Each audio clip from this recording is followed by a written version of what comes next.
Hello and welcome to World Talks on TVP World with me, Ashim Kumar.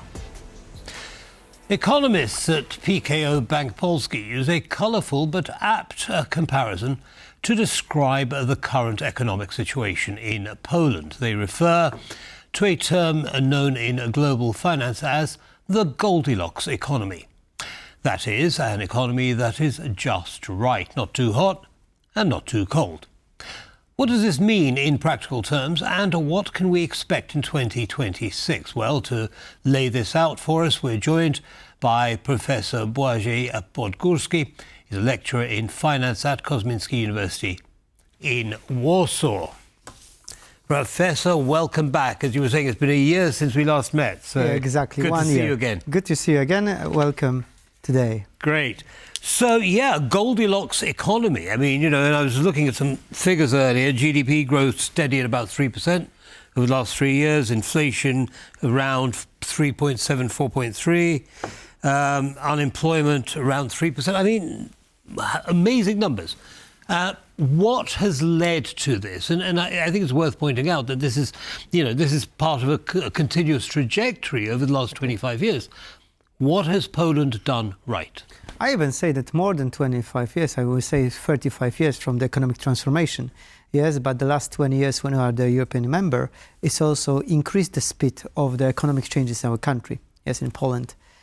If we look for the whole this period, we have to remember that we have quite stable fundamentals of our economy, yes, based on the one of the part on the production, one of the part on the services, and in the last period of the time, we improve and increase the number of the services which is sending to United States in the other countries of European Union. Yeah, so it's also quite important. Yeah, because services is about what, 64% of the GDP. Yes, just like in the advanced economy. Yes, right. In advanced economy, which areas of service? So basically, I think say that we have anti-money laundering. Yes, accounting. We have IT services. Yes, so those three paths of the economy create this big number. Okay, and clearly for those to form such a large proportion of the GDP, it has to rely on a high standard of education, does it not, and accessibility to education. That's what I wanted to say, that last 35 years we put the huge impact of education, yes, especially English, especially IT, yes. So our Polish citizens are quite good educated, yes, and the business look on it, and this is easy to start the business, start the services here, especially share services, of course. Mm-hmm. But there's also one thing which is problematic from this perspective, because the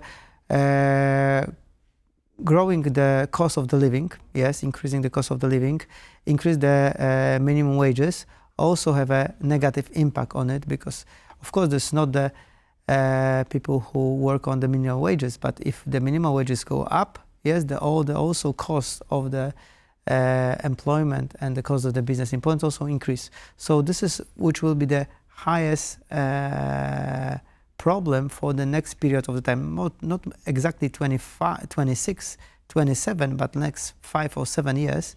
The cost of the workforce in Poland, yes, and the cost of the living increase so high that that's what we have to challenge. But how does Poland compare to other advanced economies, say in Europe, in terms of cost of living? Is it simply a matter of catching up with those countries, or are we already, you know, are we running the risk of being too high? I think we are now currently around to be too high. Yes.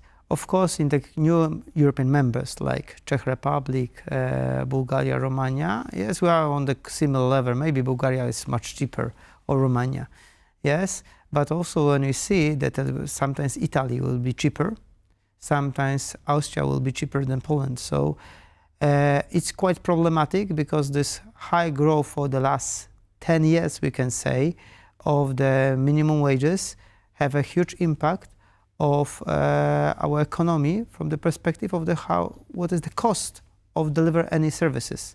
and it don't have impact for the standard of our living. Right, so the cost of doing business essentially is going to... Exactly. Now the other area, of course, is manufacturing. Poland's got quite a strong manufacturing base. Tell us about that. So when we see on our manufacture, we have to remember that we have plenty of the big companies like Barlinek, yes, Cersanit and other companies which produce equipment to apartments, yes. Also plenty of the companies which deliver all the product to IKEA, yes. We also have quite a big connection with the IKEA from the plenty of the years as a Polish producers of the all the wood part of the production, yeah. So this also have a huge impact, and the other quite important branch is automotive, yes. We don't have our Polish car, yes, but our automotive brand part is quite important for the whole economy of Europe, yes. We are quite high connection with the Italian automotive, with the German automotive and French automotive. So in terms of manufacturing spare parts, that's... Yes, exactly, spare parts. If you see any car which is produced in Europe, you find at least one piece which is produced in Poland, at least one, probably sometimes even more. Okay, when I was looking at some of the numbers on the Polish economy, it seems to have made absolutely no difference which political party was in power. You know, the trajectory has gone consistently upward. Explain why that is. That's what we start our discussion. That's last 30 years, 35 years of the economic plan. We basically do the good way for the last 35 years. So even that we have a change of the politician on the top line, it's quite hard to change anything because we are going on the good direction. Yeah, of course there are problematic things about the high inflation in some of the period of the time, high budget deficit, which we can see currently. Yes, but from the perspective of the economy, we can say that our companies and our business is quite strong. For example, we have Allegro, we have CD Projekt, we have InPost or Orlen, which are quite good companies which can compete with not only the European companies, but for example, Allegro can compete with any problems with eBay or Amazon.